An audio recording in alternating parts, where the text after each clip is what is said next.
Hello and welcome to Library on Demand, Greenblatt Library's bi-monthly webinar. In this webinar, we'll be talking about APA formatting and citation style.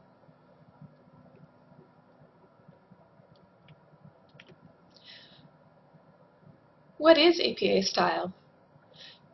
APA style was created by the American Psychological Association as guidance for writing in the field of psychology.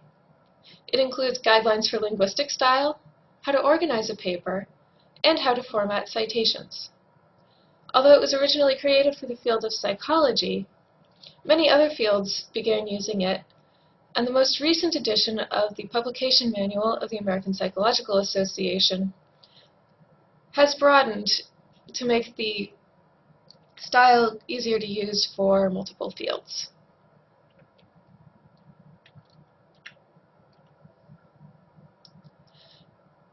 First, let's talk about linguistic style. The APA manual contains much guidance on linguistic style, and it would be impossible to go over all of it in this webinar. But here are a few pointers about things that many people aren't aware of. First, it's okay to use first person in APA style. APA encourages you to use first person when you're talking about things that you did yourself. However, you should be careful with the word we. If you use the word we, it's only to be used for groups of people that are defined. So you don't want to use it to refer to we the people of the United States unless you define we the people of the United States. In other words, don't use the editorial we. However, it is okay to say we if you're speaking about your co-authors and what you did in the study that you're describing in your paper. Secondly, avoid wordiness. What that means is avoid using unnecessary words that don't add anything to your writing. Their biggest example of that is the fact that. Frequently when we're writing, we say things like, due to the fact that the sky is blue. But in that case, the fact that is completely unnecessary. Because the sky is blue means exactly the same thing and uses fewer words.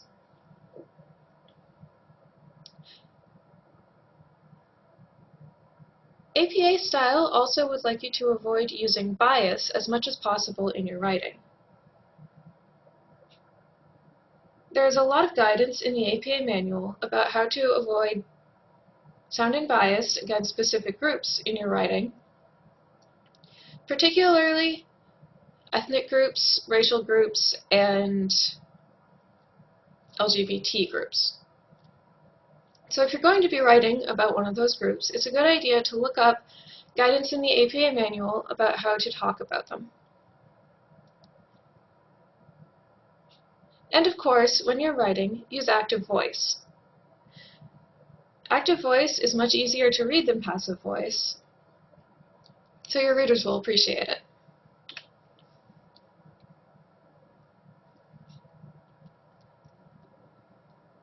APA style also includes guidance on formatting your paper. First, a paper should have 1-inch margins all around the paper. That includes top, bottom, and sides. Paper should be double-spaced, and they recommend a 12-point font. They should also include something called a running head. The running head includes a short version of your title, less than or equal to 50 characters, and it should be in all caps. The running head should also include page numbers. The short version of the title is left justified, and the page numbers are right justified. The running head should go on every page of your paper, but just on the title page it should include the words running head before the title. So I'm going to switch over to an example paper to demonstrate what a running head looks like.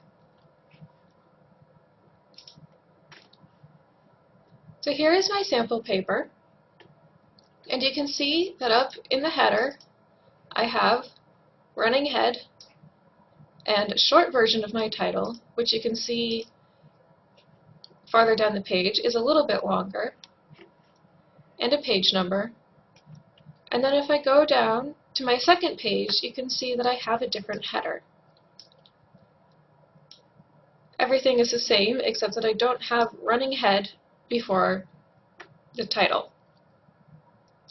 Now if you're using Word 2013 on a Windows computer, it's very simple to set it so that the first page header is different. All you have to do is in the Header and Footer Tools Design tab, choose Different First Page. And that will allow you to have a different header just on the first page. And again, that first page should be your title page.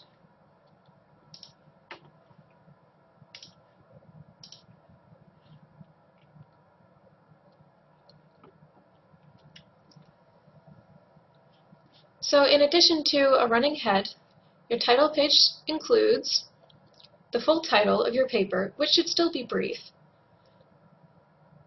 the names of any authors involved in creating the paper,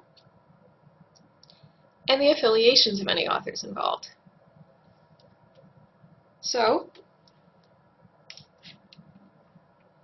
in this case, my title is Apples to APA, a crisp introduction to APA style. The author's name is Granny Smith, and she is at Fuji University. Now, starting next month, as in December of 2015, the affiliation in a paper for somebody at the current Georgia Regents University should probably say Augusta University.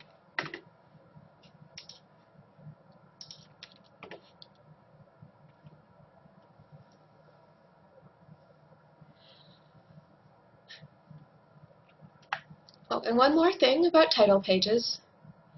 If you have any author's notes that need to be included in your paper, those usually go at the bottom of the title page. The other information, such as the full title, authors' names, and authors' affiliations, should go centered in the top half of the page. Once your title page is done, the second page is your abstract. If you're not familiar with what an abstract is, it's essentially a summary of your paper. It should be about one paragraph, 150 to 250 words, although if you're publishing in a journal, they may have their own word count restrictions, so it's always a good idea to pay attention to where you're publishing. And professors may also have varying preferences, so if you're writing a paper for a class, check on your assignment sheet. The abstract is a very important part of your paper. Frequently, it's all people have to go on in deciding whether or not they want to read your paper. So it should have a description of what people will find there. Ideally, it should include a little bit of information from each of the sections of your paper, which we'll get into in a bit. Although it goes on the second page of your paper, it may very well be the last thing you write when you're writing.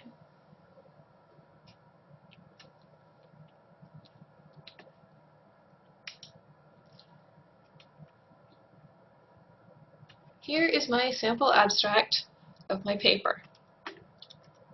Sometimes you will also be asked to include a list of keywords after your abstract. These should be key terms that people would use to find your paper. So if it were in a database and it were published, and somebody were looking for a paper about apples, I would include the word apples in my keywords to help people find my paper because it's about apples.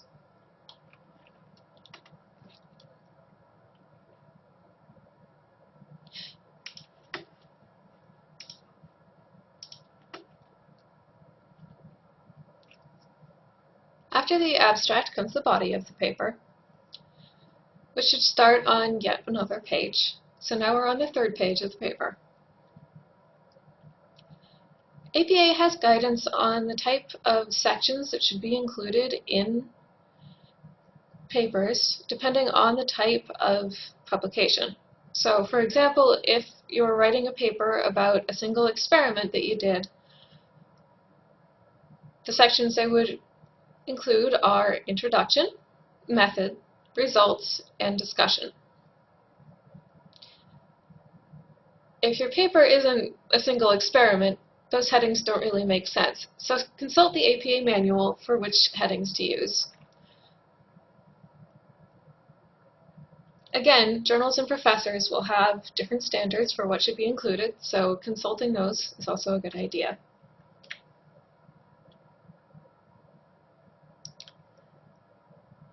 Now, as you're working on the body of your paper, you'll most likely be citing things. As a general rule, something should be cited if it is not popular knowledge. Citations add credibility to your writing by making it so that people can look up the claims that you're making and verify whether they're correct or whether they want to believe the study based on their own understanding of how it was done. In APA style, primary sources are preferable. What that means is any fact that you pull should preferably be cited to the source that originally found it out. So if you say that 60% of Americans eat broccoli at least once a week, you should pull the article, or cite the article that actually did the study that found out that 60% of Americans eat broccoli once a week. That way, someone who finds that fact dubious could go back to that article and read it and decide whether the methods they used were really convincing. Now, many people are confused and think that APA style requires that you cite only certain types of sources. This isn't actually true. APA encourages you to cite anything that you used in writing the paper. However, it's always a good idea to cite reliable sources whenever possible.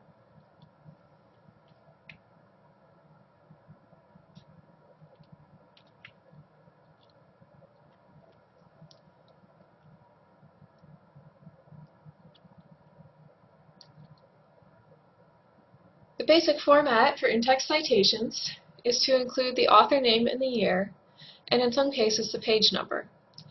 Whether or not you need to include the page number depends on whether you are citing using a paraphrase or a direct quote. A paraphrase is when you use your own language to describe an idea that you found in a different source, whereas a direct quote is when you borrow both the idea and the language. There are two different kinds of direct quote as well, and I'm going to go to my sample paper to demonstrate them. I'm scrolling down to my body, which is slightly brief because this is a sample paper.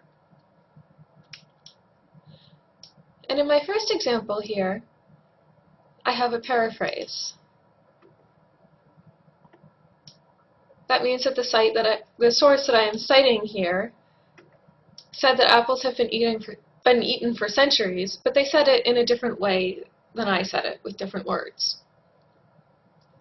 Because it's a paraphrase, I don't need to use a specific page number, although if you have a specific page number, it's always a good idea to include it. So I have the last names of the authors with an ampersand between them, and the year that the source was published.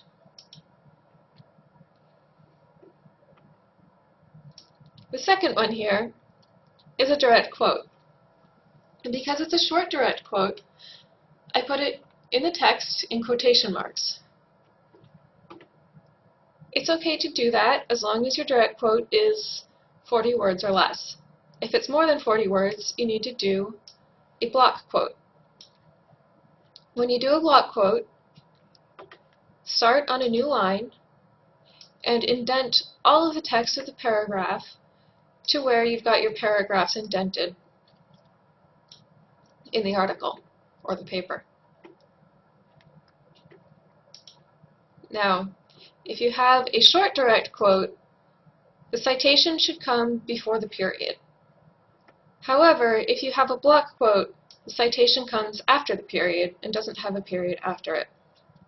You'll also notice that in my short quote I have broken up the citation because I said according to author, and in this case author is someone's last name, and then I have the page number at the end.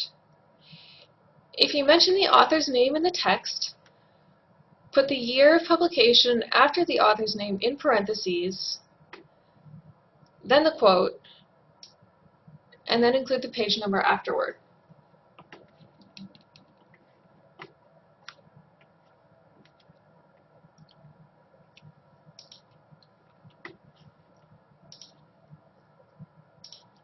Frequently when you're writing, you'll cite sources that have more than one author. There are specific rules for how to include those. If you have two authors, you include the author's last name and the second author's last name with an ampersand between them, and the year. If you have 3 to 5 authors, the first time you cite them, you list every single author with comma between each author's last name and an ampersand before the last author. And then from the second time you cite it on, you simply write author, the first author's last name, et al., and then the year. And if you have 6 or more authors on one source, include only author et al. Right from the start. Don't list out the authors even on the first time, just the first author. And you might notice that I have an error on my slide here. There should be a period after et al.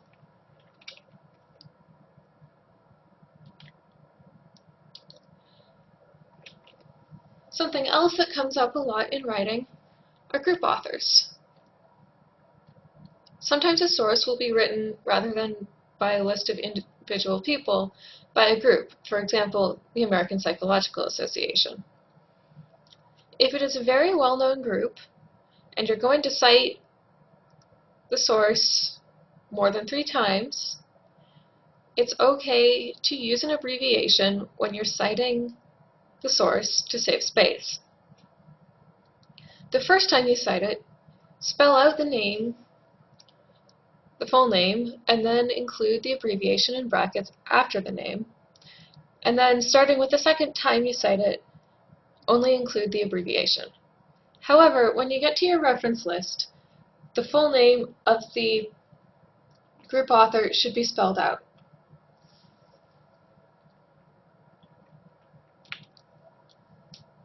So let's move on to the reference list. The reference list should start on a new page, and it should include a header that says references. The header should be centered at the top of the page, which, like every other page in your paper, should be double-spaced. And each reference should be created with a hanging indent, which means that the first line should not be indented, and every subsequent line of a single reference should be indented. The references go alphabetical order by author, and if you have 2 or more references by the same author, order them after the author's name by year, with the oldest first. Now this is only if you have references that were written by exactly the same authors. So if they were both written by the same first author, but then subsequent authors are different, order them by the subsequent authors before you resort to the year.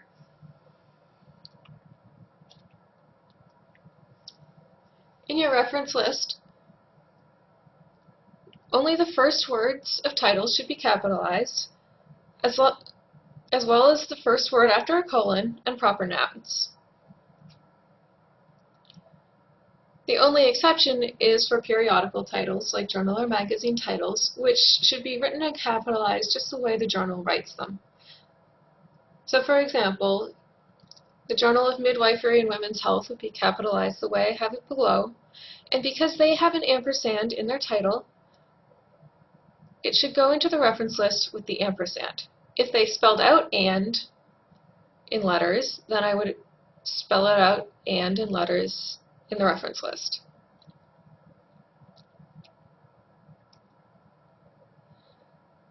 When it comes to italicizing titles, the rule is longer works should be italicized, whereas shorter works should not.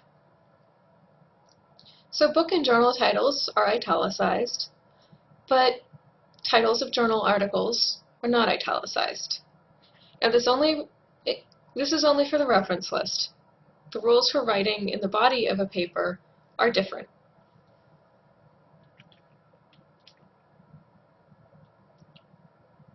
So let's look at our sample paper to see how it's formatted.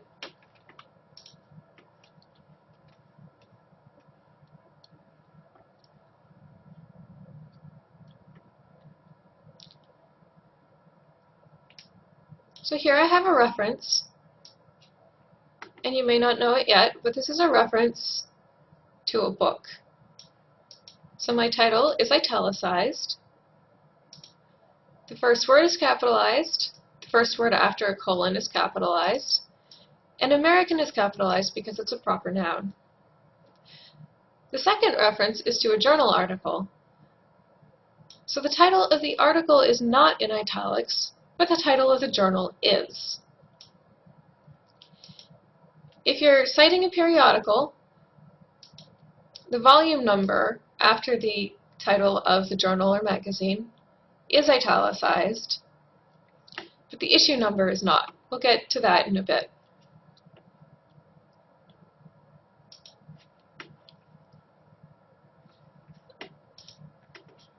You'll also notice that I have everything double-spaced and a hanging indent.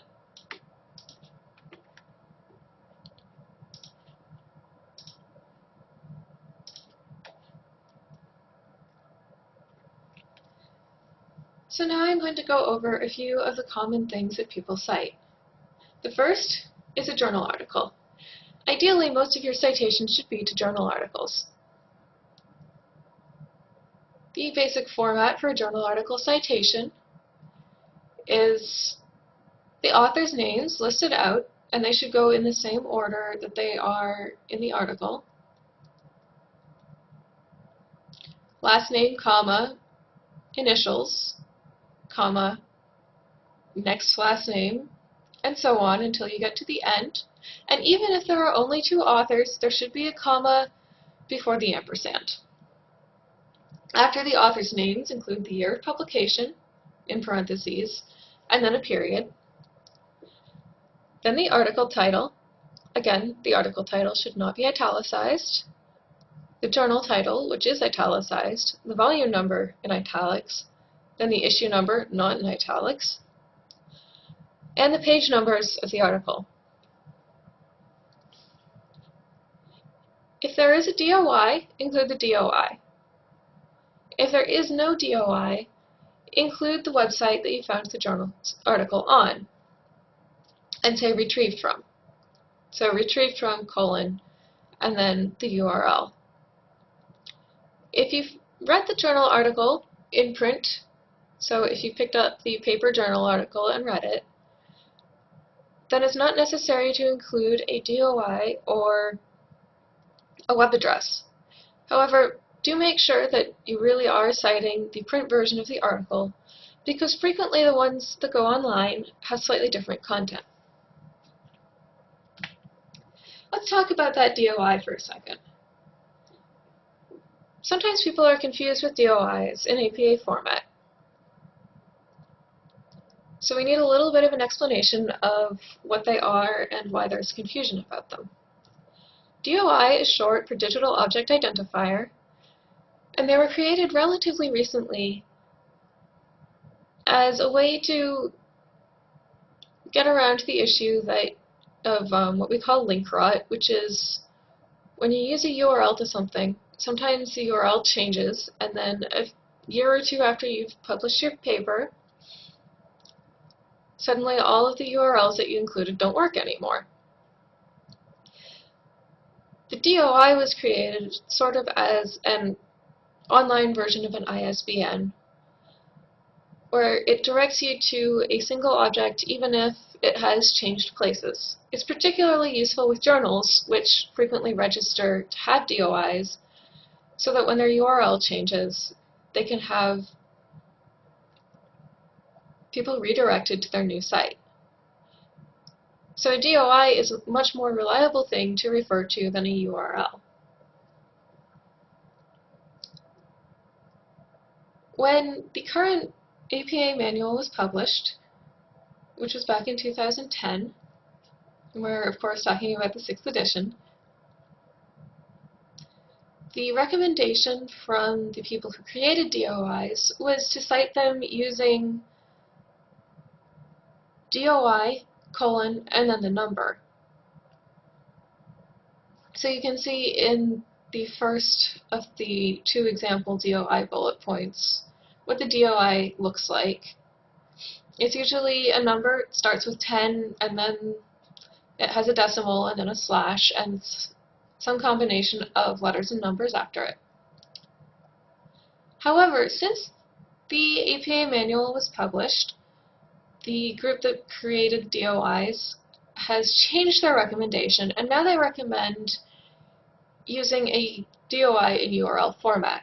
So what you do with that would be to type http://dx.doi.org/ and then include the DOI of the article.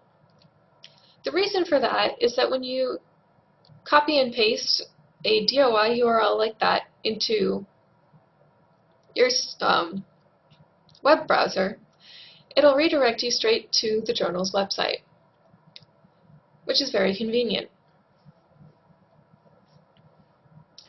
So the APA manual, because it was published in 2010, will tell you to use the format DOI, colon, and then just the number, whereas more recent things published online might tell you to do http://dx.doi.org/ and then the DOI.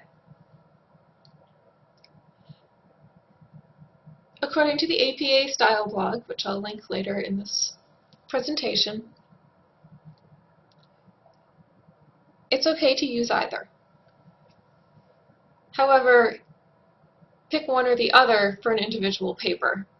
Don't switch back and forth between using DOI, colon, and the number and using the URL, but be consistent. Because the APA manual also makes it sound like you should only use the first option, it might be a good idea to use that one if you're not sure.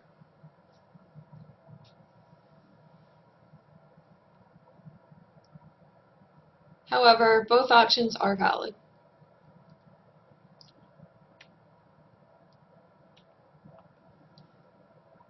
Something else that you might cite frequently are books or book chapters. The basic format for a book is to include the author's names, just as you would the author's names of a journal article, the year, the book title in italics, if there are any named editors, the editors, the location where the book was published, which you can usually find inside the cover on the 2nd page, or the title page versa, and the publisher.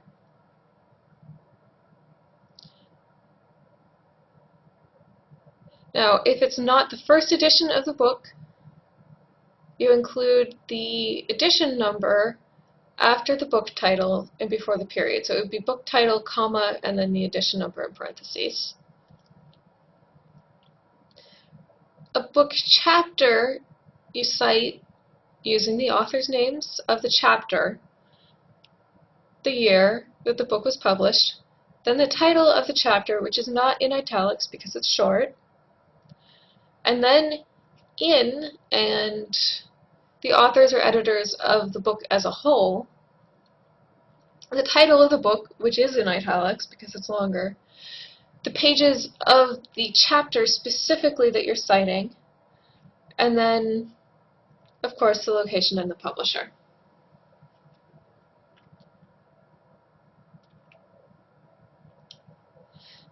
Something that people frequently come to me for help about is citing websites. Guidance in the APA manual can be a little bit vague, but the first thing to check when you're citing a website is whether or not it's really a website or whether it would fit nicely into one of APA's other categories. Frequently, things that are on websites are actually journal articles or newsletters or some other type of content for which there really is guidance in the APA manual. If you really are citing a website, and you're citing the whole website, it's okay to simply cite it in text. What that means is write in parentheses after you mention the website. So for example, APA has a great website. Type in parentheses the URL of the website.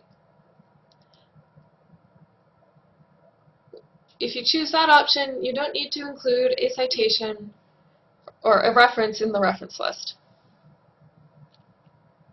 But if you're citing a specific document from a website, include as much of the following information as you can. Authors' names, the date of publication, the title of the document in italics, and retrieved from with the web address. Frequently you'll be missing some of this information, so there are guidelines in the APA manual for how to handle missing information.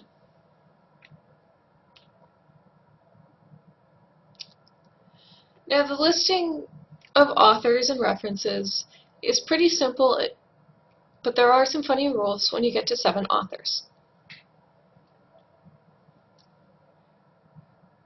Frequently, articles are being published with many, many authors lately, and it can be cumbersome to list them all. So in APA style, there's a limit to the number of authors that you need to include, and that's 7.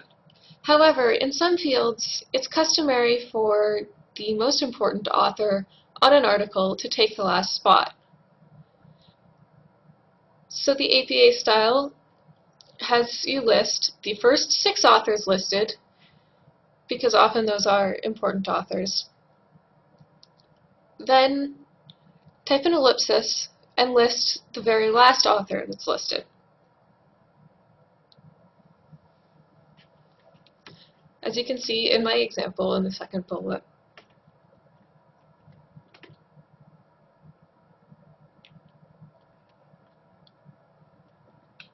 So let's look at my examples on the sample document. This first reference, as I mentioned before, is to a book. The second is to a journal article, which I did not retrieve on the internet, so I do not have a DOI or URL for it.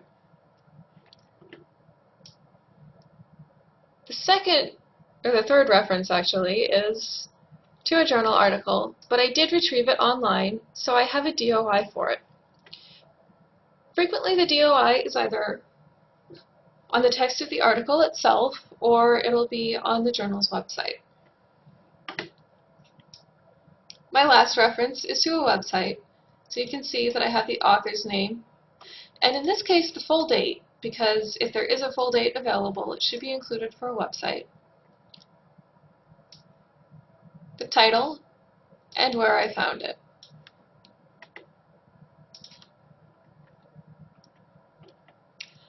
Now for a website, some of that information may not be immediately obvious the way it would be in a more formal publication, but please check for it before you follow the instructions for how to handle missing data.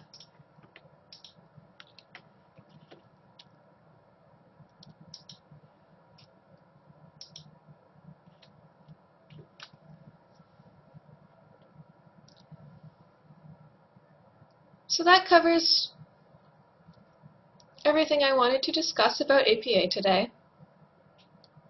And on your screen now are a list of recommended websites. If you're really interested in APA style or have any questions, especially about things that might have changed recently, the APA style blog is a great place to look. It's put out by APA itself, so it's fairly authoritative on the subject. And it includes a lot of interesting information, such as how to handle use of the word they to refer to single people. Purdue OWL also has a nice, very simplified overview of using APA style that goes into a little bit more depth than this webinar has, and is freely available. And the Greenblatt and so both university libraries here at Georgia Regents University, soon to be Augusta University, have an ebook titled APA Style Guide to Electronic Resources that's available via our ebook navigator, which you can get to from the university library's homepage, that covers in depth a lot of information about including electronic resources and is conveniently a PDF that you can download to your computer.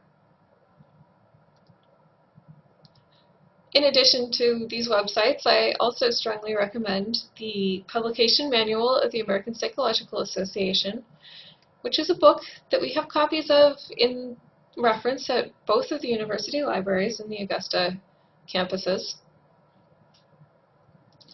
I also strongly recommend using citation management software.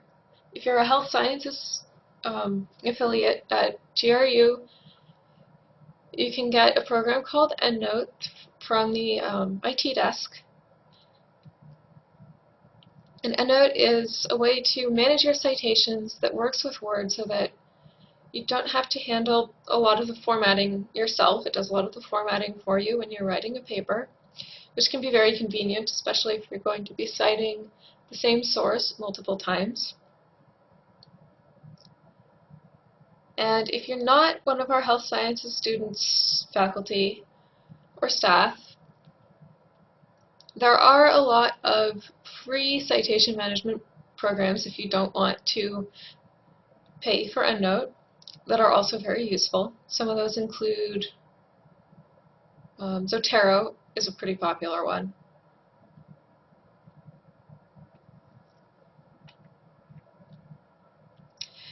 And of course, if you have any questions about APA style, you can feel free to contact us at either library and we'll be happy to help you. Thank you for listening and happy writing.